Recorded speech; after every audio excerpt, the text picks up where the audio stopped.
میرا اللہ قرآن میں فرماتا ہے کل فی فلک یسبحون، اللہ تعالیٰ فرماتا ہے کائنات کی ہر چیز، ہر ذرہ میری تسبیح کرتی ہے، میری حمد بیان کرتی ہے۔ تو ہر چیز کا ایک سبق ہے، زمین اپنا سبق پڑھ رہی ہے، آسمان اپنا سبق پڑھ رہا ہے، ستارے اپنا سبق پڑھ رہے ہیں، اور یہ چاند اپنا سبق پڑھ رہا ہے۔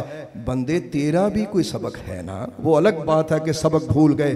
تو جب بندے اپنا سبق بھول جاتے ہیں تو پھر اللہ زمین کو کبھی کبھی فرماتا ہے کہ تو بھی ذرا اپنا سبق بھول جا، پھر بتا ان کو کہ میں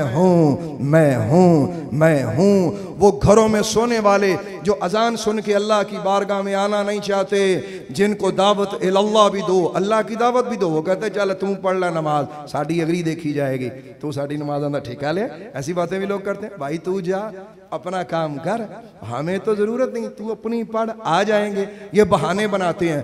خدا کی عزت کی قسم ہے، جب زمین ہلتی ہے تو میں نے مرد و عورت بچوں کو گھروں سے باہر نکلتے ہوئے اپنی آنکھوں سے دیکھا ہے۔ یہ لاہور میں بھی میں نے زلزلہ کا سامنا کیا تھا کچھ سال پہلے، تو جب زلزلہ آیا دن کو یہ اس وقت آیا تھا عصر کی نماز کے ٹائم قریباً، تو لوگوں کو دیکھا، لوگ گھروں سے باہر نکلے، بچے نکلے، ماں باپ کہو میرے پتر نو کھڑ، ہائے میری تھی باہر کٹ دے، اندر رہ گئی ہے۔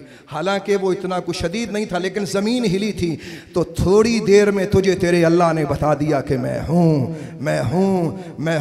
اس زمین پہ رہنے والوں، کسی اور خطا میں مت اپنے آپ کو ڈالو، اپنے اللہ کی طرف رجوع کرو، اپنے نبی کے دین کو قبول کرو، اپنے رسول کے اس پیارے دین کو قبول کرو۔ اس سے پہلے کہ زمین پاؤں سے نکال دی جائے، وہ وقت آئے کہ جب ہمیں وقت نہ ملے تو سورج اس سے پہلے کہ مغرب سے طلوع ہو جائے۔